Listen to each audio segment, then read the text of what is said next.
আসসালামু আলাইকুম। যারা ঘরোয়াভাবে অল্প কয়টা মুরগি ফেলেন তারা এইভাবে যে এই বৃষ্টির দিন না ছাইড়া দিয়ে আমার মতো করে এইভাবে ফালতে পারেন।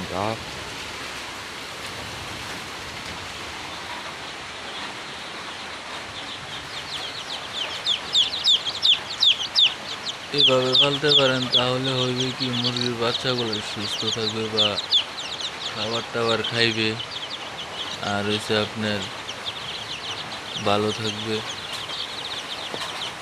সবগুলাই মুরগি দেখেন খাইতেছে, দৌড়তেছে।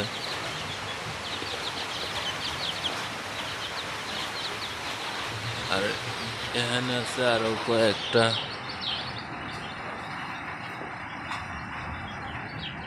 বৃষ্টিতে ছাড়বেন না, বৃষ্টিতে ছাড়লে হয় কি মুরগির ঠান্ডা লাগতে পারে।